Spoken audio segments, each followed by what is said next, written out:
اعوذ باللہ السمیع العلیم العظیم الحفیظ بوجہ الکریم وسلطانہ القدیم من الرجس الخبیث المخبث الشیطان اللعین الرجیم وقبیلہ ونفخہ ونفثہ وہمزہ بسم اللہ الرحمن الرحیم۔ تمام نبیوں کے سردار حضرت محمد صلی اللہ علیہ وآلہ وسلم اور تمام مذاہب کے سردار دین اسلام کے پیروکاروں، سلام علیکم طبتم۔ آج کی گفتگو جو ہے وہ 25ویں مرحلے میں داخل ہو گئی۔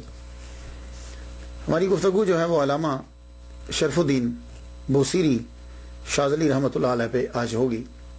سب سے پہلے ایز یوزول نام، ان کا نام اصل کیا ہے؟ یہ شرف الدین، بہاؤالدین، یہ جو نام ہوتے ہیں بزرگوں کو ویسے ہی لقب دے دیے جاتے ہیں۔ اصل نام جو ہے وہ ان کا یوں لکھا جاتا ہے، علامہ، امام بھی کہتے ہیں، شرف الدین ابو عبداللہ محمد۔ تو اصل نام ان کا محمد ہے، محمد بن سعید بن حماد بن محسن بن ابو سرور بن حبان بن ملاک سنہاجی دلاسی ثم بوصیری شاذلی رحمۃ اللہ علیہ۔ تو اصل نام پھر کیا ہوا امام بوصیری کا؟ محمد۔ زیادہ تر ہم دیکھتے ہیں آج سے جو ہے یہ اب لگا لیجئے 700 سال قبل، زیادہ تر لوگ اپنے نام کے ساتھ محمد لکھتے تھے، اپنا نام محمد ہی رکھتے تھے۔ ہم تو برکت کے لیے رکھتے ہیں، وہ نام ہی محمد اپنا رکھتے تھے، وہ اس حدیث کے مطابق جو احمد اور محمد۔ تو آپ کا نام بھی محمد ہے۔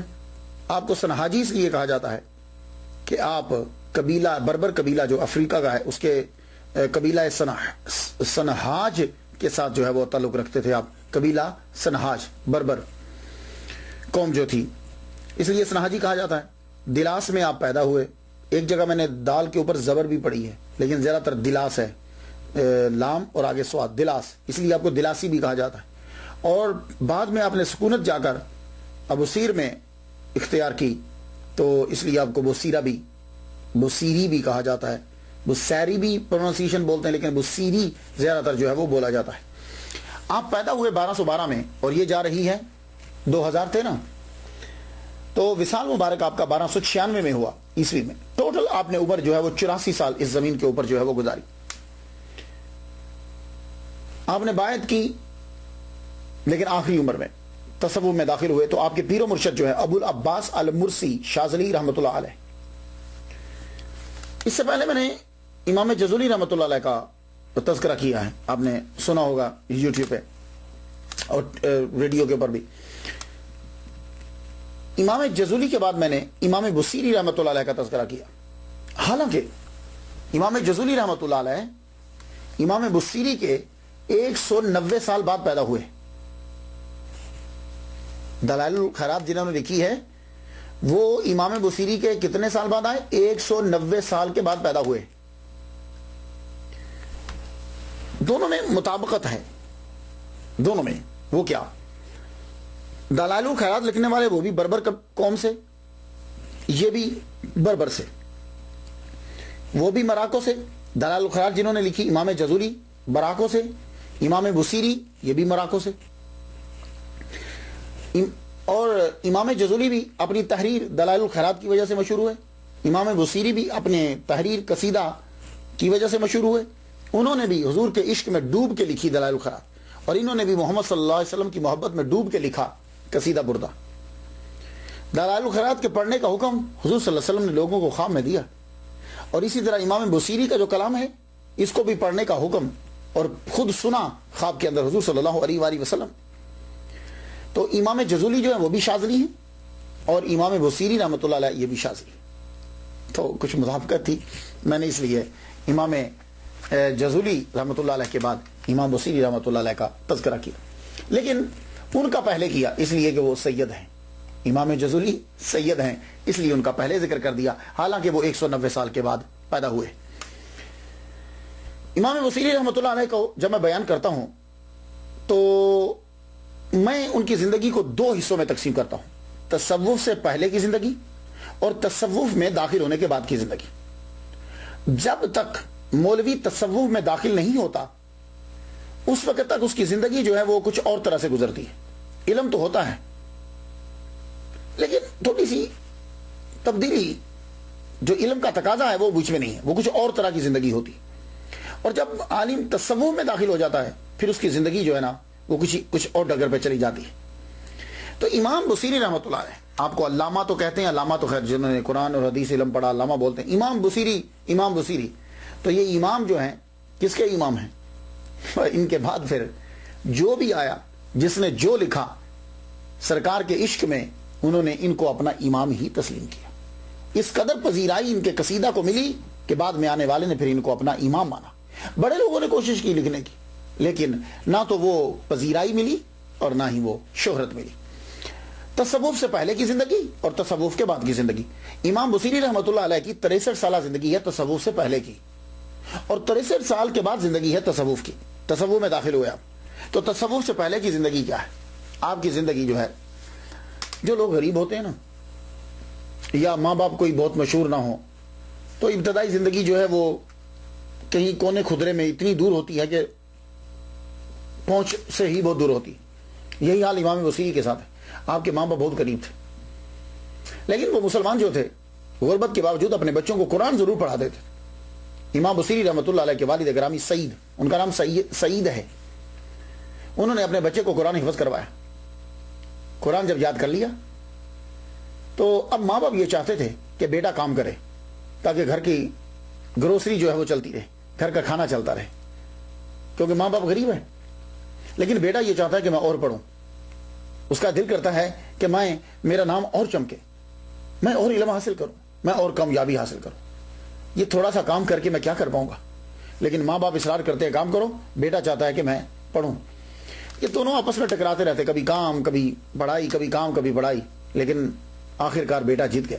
ایک دن اپنے ماں سے کہنے لگے، ماں مجھے اجازت دے دے، میں مصر جا کے قاہرہ جا کے میں پڑھوں، میں اور پڑھنا چاہتا ہوں۔ ماں باپ نے ان کو اجازت دے دی۔ اب یہ قاہرہ پہنچے، قاہرہ جا کر پڑھنا شروع کیا۔ قاہرہ پہنچے، اب آپ نے علم پڑھنا شروع کیا، دل لگا کے پڑھا۔ اور جو بچہ ہوتا ہے نا، جس کو معلوم ہو کہ میرے گھر کے حالات ٹھیک نہیں ہیں، وہ بچہ بڑا زبردست پڑھتا ہے۔ یہ بات یاد رکھیے گا، عمرا کے جو بچے ہوتے ہیں نا، وہ ذرا دھیان سے نہیں پڑھتے، وہ اتنی توجہ نہیں دیتے۔ آپ نے جی بھر کے پڑھا، لٹریچر کو پڑھا، تاریخ کو پڑھا، آپ نے قرآن اور حدیث کو پڑھا، فقہ پڑھی، تجوید پڑھی۔ یہ ساری چیزیں پڑھنے کے بعد اب یہ ہوتا ہے کہ پرانے دور کے جتنے بھی علماء کرام تھے وہ اس کو پڑھنے کے بعد سیاحت ضرور کرتے تھے، اور سیاحت جو ہوتی تھی وہ مکہ، مدینہ، بیت المقدس، ان جگہوں پہ ہوتی تھی کہ جہاں سے علم حاصل ہوتا ہے۔ لیکن ان کی سیاحت میں اور ہماری سیاحت میں یعنی سیر میں فرق ہے۔ ہم جب کسی جگہ پہ جاتے ہیں تو ہم فن کے لیے جاتے ہیں، جائے جگہ دیکھی، چل کیا، واپس آ جاتے ہیں۔ لیکن وہ لوگ جب جاتے تھے مکہ، مدینہ، بیت المقدس، وہ جاتے ہوئے تبلیغ کرتے جاتے تھے، سکھاتے جاتے تھے، سیکھتے جاتے تھے۔ یہ کام ان کا ہوتا تھا، کیونکہ قرآن کی بہت ساری آیات ہیں جو انسان کو ابھارتی ہیں کہ جاؤ جا کے سیر کرو، سیاحت کرو، دیکھو۔ تو یہی امام بصیری رحمۃ اللہ علیہ نے بھی یہی کیا۔ آپ سیر کے لیے اب نکلے مکہ، مدینہ، کئی سال آپ نے مکہ میں قیام کیا، لیکن مکہ میں جو قیام کیا وہاں قرآن پڑھاتے رہے۔ یہ بات یاد رکھیے، یہ پہلو چھپے ہوئے ہیں۔ امام بصیری رحمۃ اللہ مکہ میں قرآن مجید پڑھاتے رہے۔ اس کے بعد پھر آپ بیت المقدس گئے، بیت المقدس میں 10 سال آپ نے قیام کیا۔ بیت المقدس جو ہے یہ سرزمین ہے کہ جس کو خدا تعالیٰ نے بابرکت قرار دیا۔ قرآن مجید میں یہ کہا کہ جس کا حول جو ہے ارد گرد جس کا بابرکت ہے، یہ بیت المقدس کی زمین کو یہ اعزاز حاصل ہے۔ اور وہ کس لیے؟ اس لیے کہ وہاں انبیاء کی قبور ہے، تو انبیاء کے اجساد کی وجہ سے وہاں رحمت نازل ہوتی ہے۔ تو 10 سال وہاں قیام کیا۔ تو کیا امام بصیری یروشلم میں بیت المقدس میں 10 سال قیام کرتے ویسے بیٹھے رہے، لیٹے رہے؟ نہیں، وہاں سے بھی سیکھا۔ پھر آپ پلٹتے ہیں واپس قاہرہ، مصر میں واپس آتے ہیں۔ جب آپ واپس آتے ہیں تو پھر آپ کی جو وجہ شہرت بنی، جو خوبی، وہ شاعری بنی۔ آپ نے شاعری کو شروع کیا، اور وہ شاعری شروع کی تاکہ غربت جو ہے وہ ختم ہو۔ اور شاعر میں آپ نے قصیدے پڑھنے شروع کیا، بادشاہوں کے نام کے، عمراء کے نام کے، وزراء کے نام کے قصیدے لکھتے، ان کی تعریفیں لکھتے۔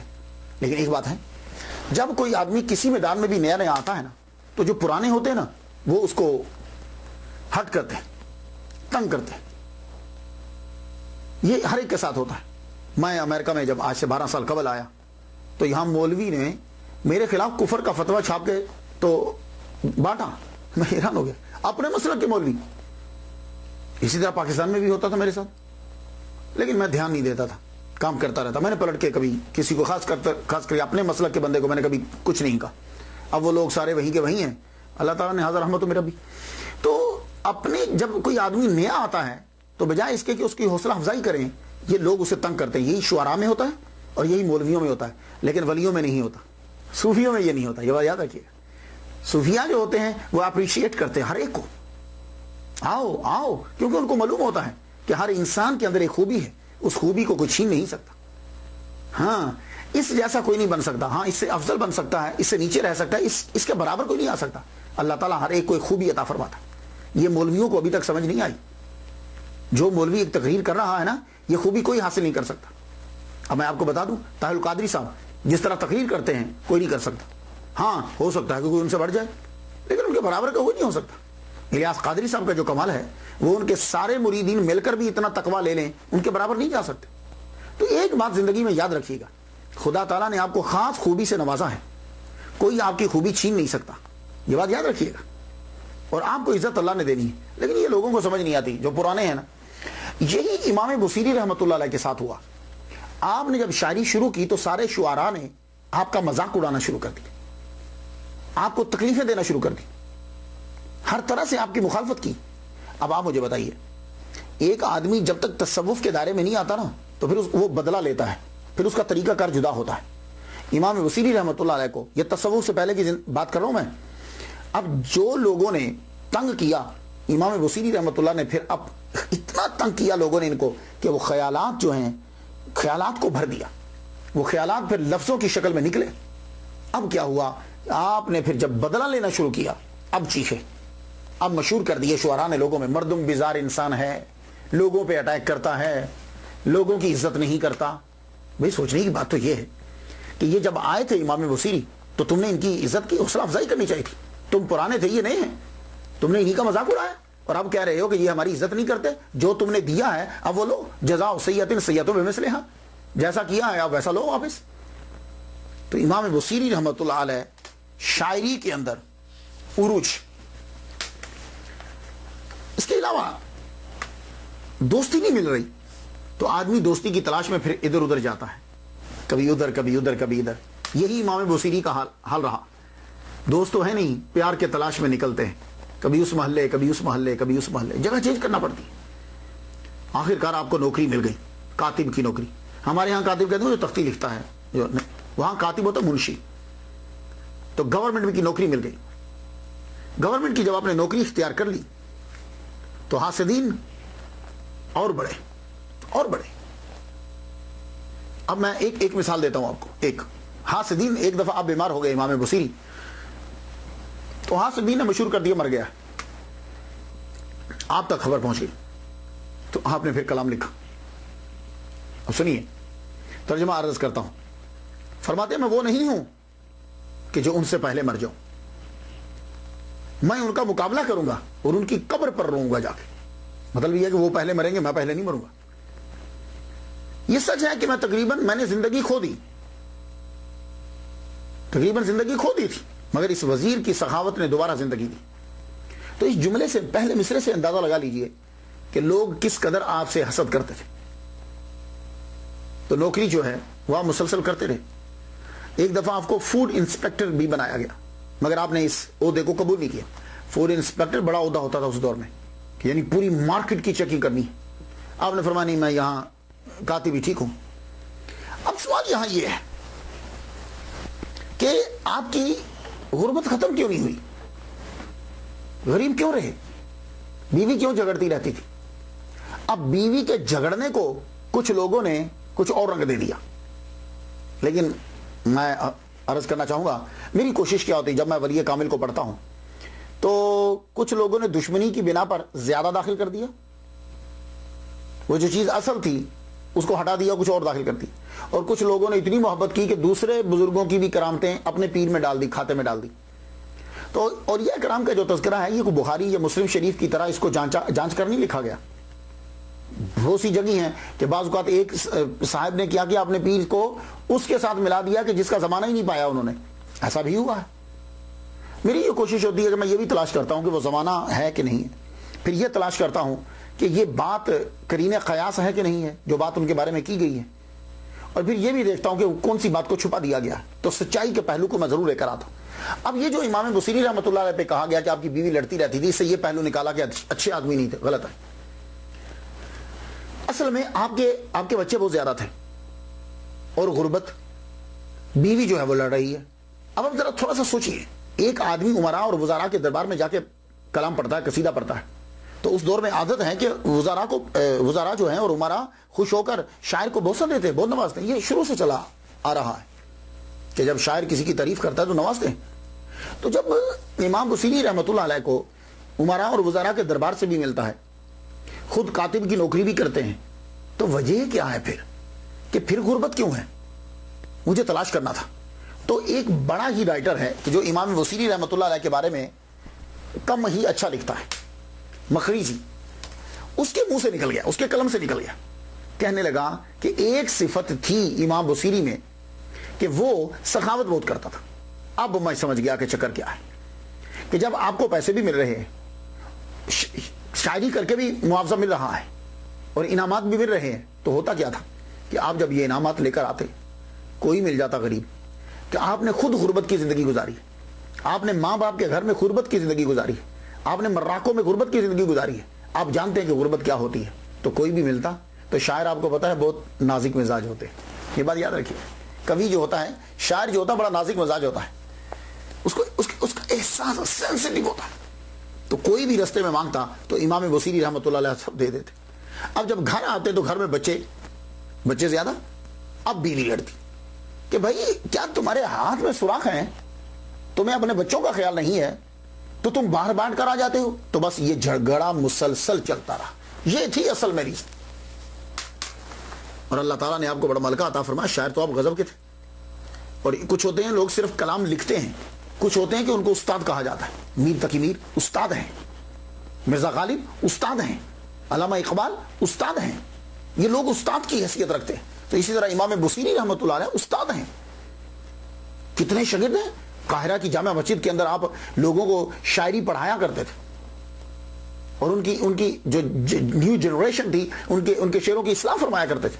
میں آپ کو چند نام بتاتا ہوں. اسیر الدین, محمد بن یوسف, ابو حیان اندلسی آپ کے شاگردوں میں سے, ابو الفتح آپ کے شاگردوں میں سے, عز الدین آپ کے شاگردوں میں سے. تو اس سے اندازہ لگا لیجیے.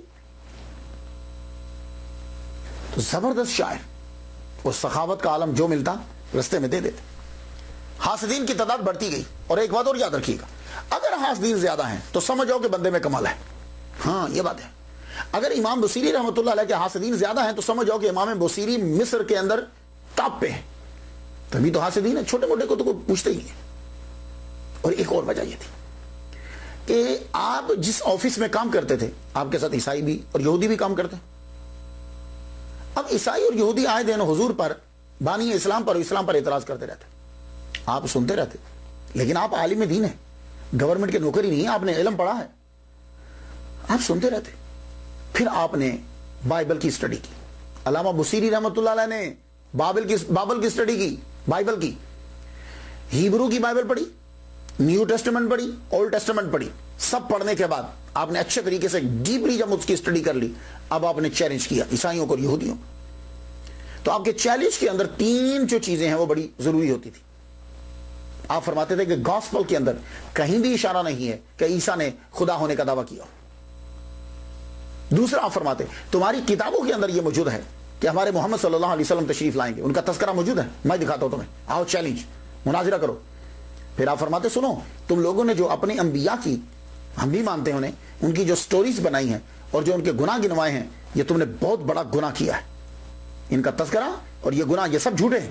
یہ 3 چیزیں تقابل ادیان, اللہ اکبر جل شانہ. امام بصیری رحمۃ اللہ علیہ اس پہ گفتگو کرتے تو مصر کے عیسائی اور یہودی بھی آپ کے دشمن ہو گئے, کیونکہ آپ کی اسٹڈی اتنی سالڈ ہوتی کہ کوئی آپ کا مقابلہ نہیں کر پاتا تھا, لاجواب ہو کر جاتے تھے. یہ پہلو پوشیدہ امام بصیری رحمۃ اللہ علیہ. اور یہ پرابلم یہی تو ہے, ہم لوگ کیا کرتے ہیں کہ کسی ایک چیز کو جو ہمارے پسند کی ہے وہ لے کے چلا دیتے ہیں, یہی ظلم ہوا. جیسے وہ کسی نے کالم لکھا نا, اللہ حضرت عظیم البرکت شاہ مرزا خمریلوی رحمۃ اللہ علیہ, ایک مظلوم ہستی شخصیت.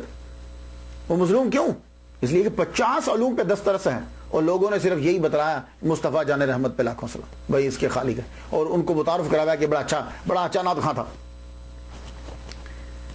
صدیوں میں پیدا ہوتے ہیں اس جیسے لوگ, اور یہ ہم جیسے ہیں ان کے کہ جنہوں نے ان کا تعارف صرف مصطفیٰ جان رحمت پہ لاکھوں سلام پہ. تو امام بصیری رحمۃ اللہ علیہ تقابل ادیان کے بہترین اسکالر, بہترین علامہ, بہترین مناصر, محقق. اور آپ نے پھر مدرسہ, آپ کا شوق پیدا ہوا کہ لوگوں کے بچے جو ہیں وہ بھی قرآن یاد کریں. آپ نے ان کے لیے مدرسہ بنایا, لیکن حاسدین نے کیا کیا, بچوں کو مدرسے تک آنے نہیں دیا, اور جو لوگ مدرسے کا تعاون کرتے تھے ان کو ہٹا دیا. معاشی بحران کی وجہ سے, قلت کی وجہ سے مدرسہ جو ہے وہ بند کرنا پڑا. تو یہ تو تھی آپ کی تصوف سے پہلے کی زندگی. اب آ جائیے تصوف کے بعد کی زندگی.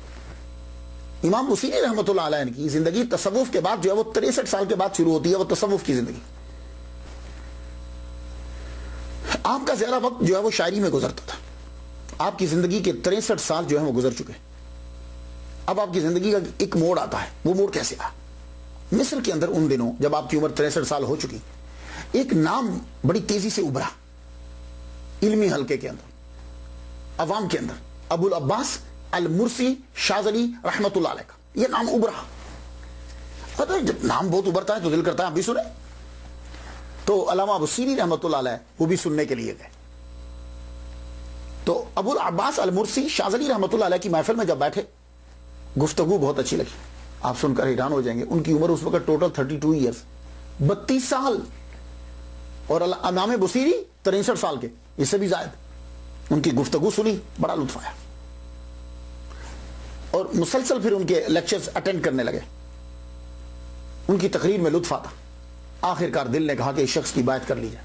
تو امام بصیری رحمۃ اللہ علیہ نے, جن کی عمر 63-64 سال ہے, انہوں نے بیعت کر لی اس کی جس کی عمر صرف 32 سال ہے. تو یہ ہے کون؟ امام بصیری جیسی شخصیت جن کی بیعت کر رہی ہے, جنہیں اپنا پیر تسلیم کر رہی ہے, 32 سال کی عمر. یہ ہیں کون؟ یہ ابو العباس ہیں. ان کا پورا نام شہاب الدین ابو العباس احمد بن عمر بن محمد الانصاری المرسی رحمۃ اللہ علیہ.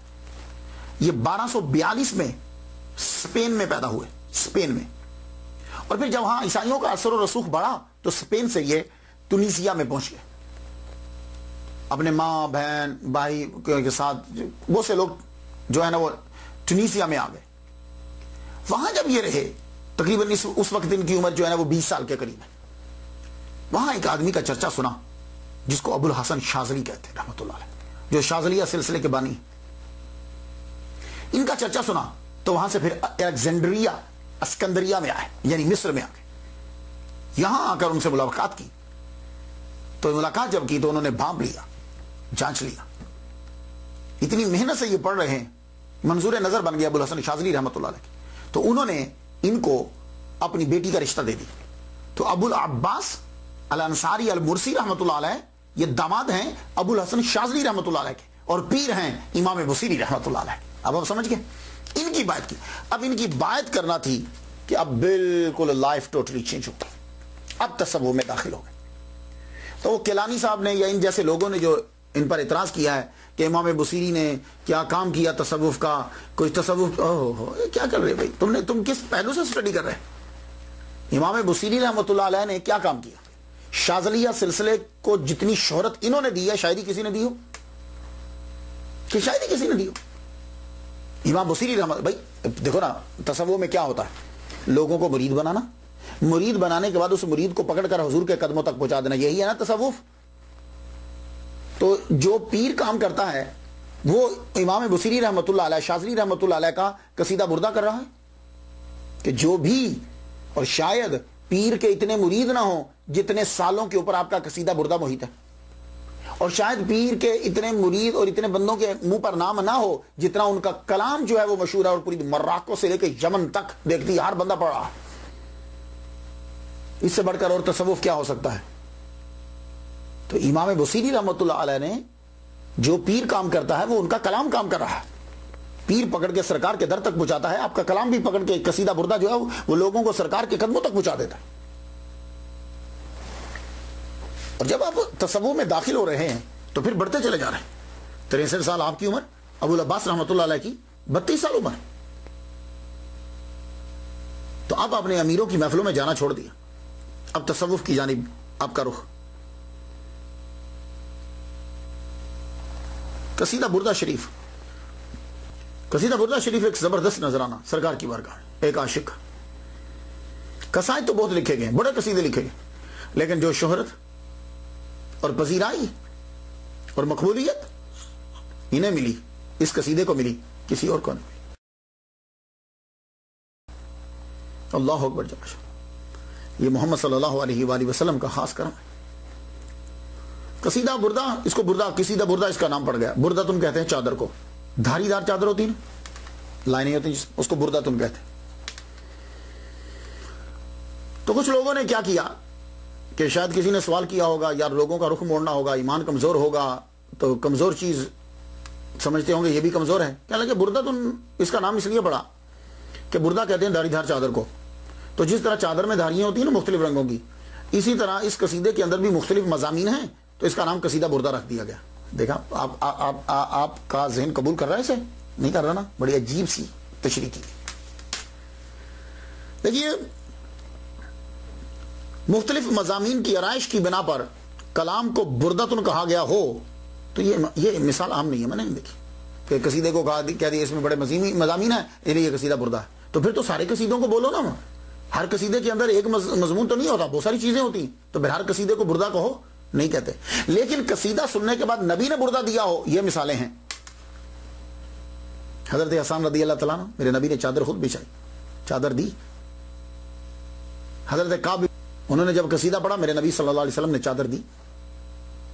تو حضور صلی اللہ علیہ وسلم کے سامنے آئے تو قصیدہ پڑھا, تو قصیدے میں جب اس شعر پر پہنچے, ان الرسول لسیف یستداع بہ, محمد مصطفیٰ صلی اللہ علیہ وآلہ وسلم برہنہ تلوار ہیں, اس کی چمک سے نور ہدایت عالم میں عام پھیل رہا ہے. محند من سیوف اللہ مسلول. تو حضور صلی اللہ علیہ وآلہ وسلم نے ان کو برد یمانی عطا فرمائی, وہ چادر ان کے خاندان میں رہی, اور جب یہ دنیا سے تشریف لے گئے تو ان کے خاندان نے حضرت میرے معاویہ کو دے دی. میرے معاویہ کے بعد بنو عباس کے پاس چلی گئی. بنو عباس کے بادشاہ جب تاج پوشی کے لیے بیٹھتے تھے تو وہ چادر کو شولڈر پہ ڈالتے تھے, کندھوں پہ ڈالتے تھے. چادر دی نا میرے نبی نے. اب ایک چیز ہوتی ہے کہ قصیدہ بردہ کا نام قصیدہ بردہ پڑا کہ اس لیے کہ حضور صلی اللہ علیہ وسلم نے چادر دی تھی, تو یہ کیسے ہو سکتا ہے کہ خواب میں آدمی لیٹا ہو اور خواب میں کوئی آ کے چادر پکڑا جائے. بات تو واقعی ٹھیک ہے, نئے لوگوں کے ذہن کو اپیل کرے گی اور وہ ہٹ جائیں گے, اور ایسا ہی ہوتا ہے. لیکن ایک بات بتا دوں, میرے پاس بہت ساری مثالیں ہیں کہ خواب میں آ کے چیز دی گئی اور وہ چیز تھی, بہت سی مثالیں, روٹی کی, انگوروں کی. لیکن میں ایک مثال دیتا ہوں جس کو کوئی ڈینائی نہ کر سکے, اور وہ ہے شاہ ولی اللہ محدث دہلوی کی اپنی ہاتھ سے لکھی ہوئی انفاس العارفین کتاب کا نام. میرے پاس دوسری نہیں ہے, امریکہ میں اردو کی پڑھی ہوئی. میں نے اس میں دیکھا, اس کے صفحہ 74 کے اوپر ہے یہ بات. شاہ ولی اللہ لکھتے ہیں اپنے ابا شاہ عبد الرحیم کے بارے میں, کہتے ہیں کہ میرے ابا بڑے بیمار ہو گئے, بہت سخت بیمار ہو گئے, اتنے سخت بیمار ہوئے کہ بس کچھ نہ پوچھیے. خواب کے اندر شیخ عبدالعزیز ظاہر ہوئے, کہنے لگے اپنے پاؤں ادھر کرو, حضور صلی اللہ علیہ وسلم تشریف لا رہے ہیں. تو کہتے ہیں کہ خواب کے اندر دیکھتے ہیں, میں نے ایک دم سے لوگوں کو کہا کہ میری چارپائی ادھر کر دو, میرے پاؤں اس کی طرف مت کرو, سرکار ادھر سے تشریف لا رہے ہیں. رخ موڑا گیا, سرکار تشریف لائے. میں نکاحت کی وجہ سے اٹھ نہ پایا, سرکار میری چارپائی پہ بیٹھے. مجھے پوچھا, بیٹے تیرا کیا حال ہے؟ بس یہ جملہ پوچھنا تھا کہ اس کی حلاوت نے مجھ پر عجیب کیفیت پڑی, میں رونے لگ گیا. سرکار نے اب میرا سر اٹھا کر, یہ شاہ ولی اللہ اپنے ابا کے بارے میں لکھ رہے ہیں کہ شاہ عبد الرحیم کا سر اٹھا کر گودی میں رکھا, اور جب گودی میں رکھا تو یہ داڑھی مبارک ان کے سر کو ٹچ کر رہی تھی. تو شاہ عبد الرحیم جو شاہ ولی اللہ کے ابا ہیں, وہ کہتے ہیں کہ میرے دل میں میرے خیال آیا کہ کاش کہ سرکار اپنے 2 بوئے مبارک مجھے دے دیں. سرکار جو ہے وہ تعزیت کر کے تیمارداری کر کے چلے گئے واپس, سرکار تیمارداری کر کے چلے گئے واپس. تو میں دیکھتا ہوں, اٹھا جب میں خواب سے تو مجھے منہ مبارک نظر نہیں آیا, میں پھر رونے لگ گیا. روتے روتے مجھ پہ غنودگی طاری ہوئی, تو سرکار ایک دم ظاہر ہوئے, فرمانے لگے میں نے وہ دونوں منہ مبارک تیرے سرہانے کے نیچے رکھے ہیں. اللہ اکبر جل جلالہ. تو شاہ ولی اللہ کہتے ہیں کہ میرے ابا نے سرہانہ اٹھایا تو نیچے 2 منہ مبارک پڑے ہوئے تھے, اور یہ بڑا عرصہ تک آپ کے خاندان میں, اور اس کی زیارت لوگوں کو کروایا کرتے تھے. سنا آپ نے؟ اب اعتراض کیجئے. تو اگر چادر خواب میں نہیں آ سکتی تو پھر بال مبارک بھی نہیں آ سکتے. تو اگر بال مبارک آ سکتے ہیں خواب میں تو چادر آ سکتی ہے. کیا وجہ ہے کہ بال اٹھائے جاتے ہیں, چادر نہیں اٹھائی جاتی؟ خدا کا خوف کیا کرو, سرکار کے مرتبے کو سمجھو. تو قصیدہ بردہ جو ہے وہ لکھا گیا، وجہ کیا بنی؟ وجہ کیا بنی؟ سرکار کی محبت کی جانب جو رخ مڑا ہے، اس کی 3 وجہ۔ پہلا تو پیر نے رخ موڑ دیا۔ دوسرا، یہ جو قصیدہ بردہ ہے نا، اس کو قصیدہ میمیہ بھی کہتے ہیں۔ کیوں؟ اس لیے کہ ہر اس کا دوسرا مصرع جو ہے وہ میم پہ ختم ہوتا ہے۔ اس کے 161 شعر ہیں، اشعار ہیں، 161۔ کچھ لوگوں نے 60 بھی لکھا ہے، لیکن میں نے ابو الحسنات جو ہیں وزیر خان مسجد کے جو خطیب تھے، ان کی کتاب جو پڑھی، اس میں 161 نمبر وائز لکھے نا، تو 161 آخری ہے۔ یہ قصیدہ جو ہے یہ بحر بسیط پہ لکھا گیا ہے۔ بحر بسیط پہ، بحر بسیط معلوم ہے علم عروض میں کسے کہتے ہیں؟ مستفعل فاعل، مستفعل فاعل، یہ بحر بسیط ہے۔ لیکن فاعل کبھی الف گر بھی جاتا ہے، بعض اوقات گر جاتا ہے۔ تو پہلی وجہ کیا بنی وہ تو میں نے آپ کو بتا دی، پیر صاحب انہوں نے عشق کی جوت جگائی۔ تو سٹیپ بائی سٹیپ چیز ہوتی ہے۔ دوسری وجہ کیا بنی کہ ایک دن علامہ بصیری رحمۃ اللہ علیہ بازار سے جا رہے، آگے سے ایک بزرگ آئے، بڑا نورانی چہرہ ہوگا، یوں بازار میں روک لیا۔ پوچھتے ہیں، بصیری تجھے کبھی حضور کی زیارت ہوئی ہے؟ سوال پوچھا، جواب نہیں لیا، نکل گئے۔ آپ یوں سوچنے لگے، دم سے مڑ کے دیکھا تو بابا غائب۔ علامہ بصیری فرماتے ہیں بڑا شوق پیدا ہوا، پھر تو وہ بابا کدھر گئے؟ پوچھ کے نکل گئے۔ اتنا شوق پیدا ہوا، میں ہر وقت حضور کے بارے میں سوچنے لگا، کبھی ان کا بچپن پڑھوں، کبھی ان کی جوانی پڑھوں، کبھی کوئی واقعہ پڑھوں، کبھی کوئی، بس سرکار کے بارے میں ہی سوچتا ہوں۔ پھر یہ چیزیں سوچ ہی رہا تھا کہ مجھ پہ فالج کا حملہ ہو گیا۔ یہ تیسرا سٹیپ پر، تیسری وجہ پر فالج کا سٹیپ حملہ ہوا۔ حملہ کیا ہو گیا؟ یہ جو رائٹ سائڈ ہے نا، دائیں، یہ ساری کی ساری جو ہے فالج کی وجہ سے ختم ہو گئی، موو کرنا بند ہو گئی۔ میں چارپائی پہ پڑ گیا، ڈاکٹرز کو بلایا گیا، حکامہ کو آئے کہ دیکھا، انہوں نے کہا یہ بچ نہیں سکتا، لا علاج ہے، ہمارے پاس اس کا کوئی علاج نہیں، پوری باڈی کے اوپر حملہ ہو گیا، آدھی باڈی پہ۔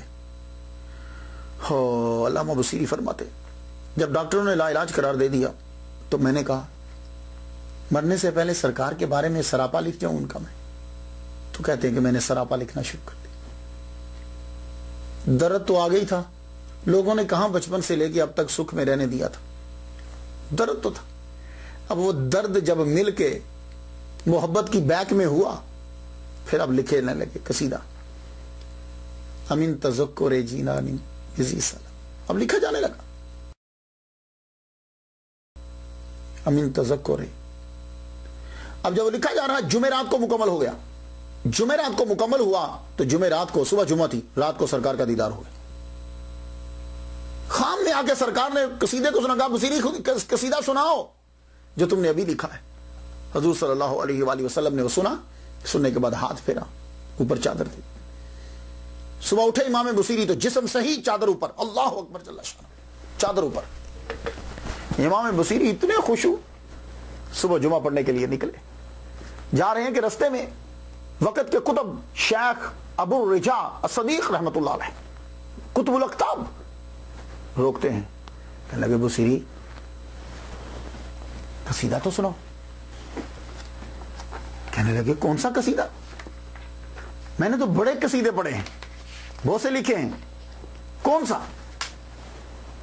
کہنے لگے وہ جس کا پہلا مصرع ہے امین تذکر جیران بزی سلامی، کیا تجھے زی سلم کے ہمسائے یاد آ گئے؟ مزجت دمعا جرا من مقلۃ بدمی، کہ آنسو ملا ہوا خون تیری آنکھوں سے جاری ہے۔ یہ پہلا مصرع ہے، پہلی فصل، پہلا مصرع، فی ذکر عشق رسول اللہ صلی اللہ علیہ وسلم، اس کا ٹائٹل ہے۔ امام بصیری حیران رہ گئے، کہنے لگے شیخ یہ تو میں نے رات کو مکمل کیا ہے اور حضور کو سنایا ہے، اس کے علاوہ کوئی بندہ جانتا ہی نہیں، تجھے کیسے پتا چلا یہ میرے قصیدے کا من تذکر جیران بزی سلامی؟ تو شیخ نے کہا بصیری جب تو یہ قصیدہ حضور کو سنا رہا تھا نا تو میں محفل میں موجود تھا۔ امام بصیری رحمۃ اللہ علیہ نے پھر وہ قصیدہ سنایا بھی اور لکھوایا بھی۔ یہ پہلی وجہ بنی شہرت کی۔ آپ بھی سمجھتے ہوگے کہ قصیدہ کیسے مشہور ہو گیا؟ ایسے چیزیں مشہور نہیں ہوتی، جب تک کہ اللہ تعالیٰ کا کرم نہیں ہوتا. تب میڈیا نہیں تھا, 700-800 سال پہلے کی بات ہے. لوگ ہاتھوں سے لکھا کرتے تھے. یہ زبان زد عام کیسے ہو گیا؟ یہ سب سے پہلی کتب الاقطاب کی یہ بات. اس کے بعد وقت کے وزیر بہاؤالدین کو بات پہنچی. بہاؤالدین نے کہا وہ لے کر آؤ, وہ لے کر آؤ. قصیدہ لکھوایا اس نے بھی. تو وہ کیا کرتا تھا؟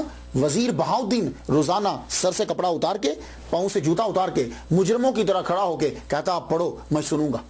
تو روزانہ سنتا. اللہ تعالیٰ اتنا کرم کرتا اس پہ, سکون اس کو دیا, ہر کام اس کا سمر جاتا تھا, کوئی مصیبت اس پہ نہیں آتی تھی. یہ دوسری وجہ شہرت ہے. تیسری وجہ ہے شہرت. چیز اللہ کی طرف سے, اللہ سبب بناتا ہے. یہ بہاؤالدین کے وزیر کا فرمان نویس سعد الدین فروکی آشوب چشم ہو گئی, آنکھوں میں درد ہو گیا, قریب تھا کہ بینائی چلی جاتی. پریشان ہے بیچارہ. خواب میں آواز آتی ہے, اپنے وزیر بہاؤالدین سے قصیدہ لے کر اپنی آنکھوں پہ ملو, سنو ٹھیک ہو جاؤ گے. صبح ہی اٹھے. اور ایک جگہ میں نے لکھا کہتا ہے رات کو ہی چلے گئے. بہاؤالدین سے کہا وزیر وہ قصیدہ دو سی مجھے جو تم پڑھتے ہو روزانہ. قصیدہ لے کے آنکھوں پہ ملا, اسے سنا.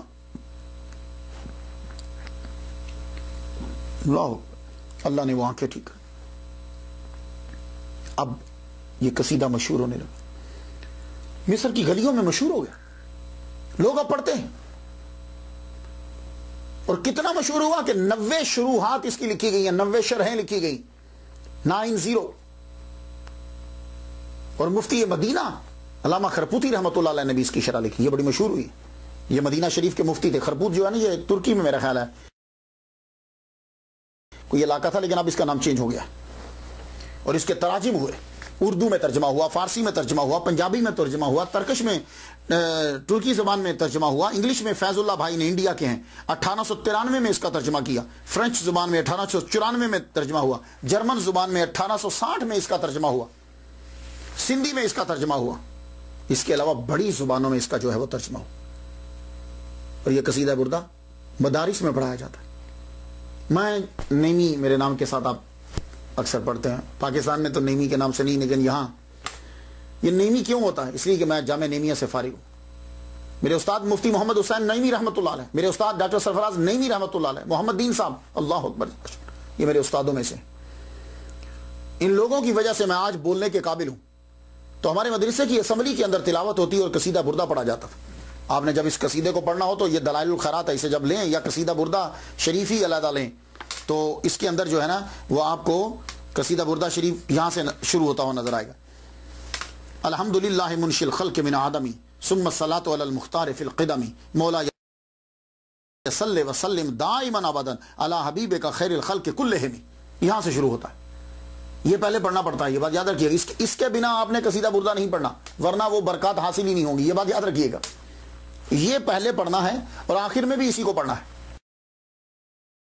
تو یہ ہمارے مدرسے میں یہ مولا یصلی وسلم دائما سے شروع ہوتا تھا. اسی طرح فیضان مدینہ, یہ الیاس قادری صاحب دعوت اسلامی, جو ان کے مدرسوں میں بھی اسے پڑھا جاتا ہے. اس کے علاوہ منہاج القرآن جو ہے, یہ ڈاکٹر طاہر القادری صاحب, ان کی جتنی کتابیں ہیں, ان ہر کتاب جو اردو میں خاص طور پہ میں نے پڑھی ہے, میں نے, تو وہ کتابوں کے جب مضمون شروع ہوتا ہے تو مولا یصلی وسلم دائما ابدا علی حبیبک خیر الخلق کلہم, یہ لازمی ہوتا ہے. 4 مصرے وہ لکھتے ہیں, اور باقی 2 جو ہیں وہ اسے چینج کرتے رہتے ہیں. کچھ کو ٹاپک کے حساب سے لکھ لیتے ہیں اور کچھ کو ویسے جو ہے وہ لکھ دیا جاتا ہے. اگر صحابہ کی شان میں ہیں تو پھر وہ صحابہ کی شان کا شعر جو ہے وہ نیچے لکھ دیں گے. یہ ثم الرضا عن ابی بکر وعن عمر وعن علی وعن عثمان ذی الکرم, یعنی اگر صحابہ کی شان میں ہے تو پھر یہ لکھ دیتے ہیں نیچے 2 مصرے. یہ ان 4 صحابہ کا ذکر کیا, اس سے پتہ چلا کہ امام بصیری رحمۃ اللہ علیہ جو ہیں وہ سنی تھے, 4 صحابہ کو وہ مانتے ہیں. تو یہ پڑھا جاتا ہے, لکھا جاتا ہے. اب اللہ تعالیٰ نے اس کو شہرت دوام دے دی. اب جائیے مصر میں جائیے, لوگ آپ کو پڑھتے ہوئے نظر آئیں گے. ترکی میں جائیے, پڑھتے ہوئے آپ کو نظر آئیں گے. اس کے آداب ہیں پڑھنے کے, اور یا میں تو سب بتا نہیں سکتا کہ کون سا شعر کس کے لیے, آپ خود جا کے پڑھ لیجئے گا. کئی بیماریوں کا علاج ہے اور اس کے لیے مختلف اشعار کا تعین کیا گیا ہے. بہترین علامہ ابو الحسنات صاحب کی جو ابو الحسنات جو ان کی شرح، جو وزیر خان کے مسجد کے خطیب تھے، دنیا سے چلے گئے رحمۃ اللہ علیہ، ان کی شرح زبردست شرح، وہ ضرور پڑھی اردو میں ہے۔ علامہ خربوتی رحمۃ اللہ علیہ نے کچھ آداب بتائے ہیں کہ جب قصیدہ بردہ پڑھنا ہو تو باوضو پہلے ہو جائے، خوشبو لگا لیں، باوضو اور قبلے کی طرف منہ کر لیں۔ عبارت غلط نہیں ہونی چاہیے، اس لیے پہلے کسی کو سنا لیں یا زیر زبر آپ پڑھ سکتے ہو اچھے طریقے سے۔ ترجمہ آنا چاہیے، جب آپ پڑھ رہے ہو تو پتہ چلے کہ آپ کیا پڑھ رہے ہو۔ ہر شعر کو شعر کی طرح پڑھنا ہے، نثر کی طرح نہیں پڑھنا، اور پڑھنے سے پہلے کسی سے اجازت لے لیں۔ اور پھر قصیدہ شروع کرنے اور آخر میں لازمی ہے کہ آپ نے پڑھنا ہے مولا یا صلی وسلم دائما ابدا علی حبیبک خیر الخلق کلہ۔ اب جو آتا ہے اس نے جانا تو ہوتا ہے، ہر ایک نے جانا ہے، کل من علیہ فان، جانا تو ہے۔ آپ بھی دنیا سے تشریف لے گئے، 84 سال یہاں جیے، زندگی گزاری، 1296 میں آپ کا وصال مبارک ہوا۔ انفوشی اسکندریہ الیگزینڈریا کا یہ صلہ ہے، وہاں آپ کا روزہ مبارک ہے۔ یہ سیاحت کا بھی مرکز ہے اور تلاوت کا بھی مرکز ہے۔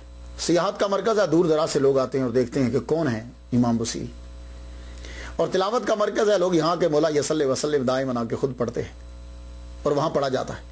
بہت خوبصورت مسجد ہے آپ کے ساتھ، اس مسجد کے اندر قرآن کی آیات بھی لکھی ہوئی ہیں اور آپ کے اشعار بھی لکھے ہوئے، اور آپ کے روزہ پر بھی اشعار لکھے ہوئے، بہت خوبصورت کیلیگرافی، بڑا خوبصورت جو ہے وہاں لکھا گیا۔ لوگ پڑھتے ہیں اسے، دنیا کے کونے کونے سے لوگ آتے ہیں اور یہ مرکز بن گیا ہے۔ لیکن کچھ لوگوں نے افواہ اڑا دی کہ یہ امام بصیری کا روزہ نہیں ہے، یہ اکثر لوگ اڑاتے رہتے ہیں افواہ، اکثر لوگ اڑاتے ہیں۔ جو لوگ اولیاء کرام کو نہیں مانتے وہ کوئی نہ کوئی بہانہ ڈھونڈ کے کسی نہ کسی کا حوالہ دے کے جی بصیری کی قبر فلاں جگہ پہ بھی ہے۔ اب وہ جو افواہ اڑائے گی وہ کون سے بصیری ہیں معلوم ہے؟ 10 سال پہلے علامہ بصیری سے وہ فوت ہو گئے تھے، نام ان کا بھی بصیری ہے، لیکن وہ 10 سال پہلے فوت ہو گئے، ان کے پیدا ہونے سے پہلے۔ تو اب کیا کیا کہ ان کو ان کے ساتھ ملا دیا، ایسا ہرگز نہیں ہے۔ تو خواتین و حضرات، میں نے تو ان کے لیے فاتحہ پڑھ دی، اور آپ لوگ جو ہو وہ ضرور فاتحہ پڑھیے گا۔ فاتحہ پڑھنے سے ایک لنک جڑ جاتا ہے، ایک تعلق ہوتا ہے، اور اللہ تعالیٰ جو ہے وہ رحمت نازل فرماتا ہے۔ اجازت دیجیے، وآخر دعوانا ان الحمد للہ رب العالمین۔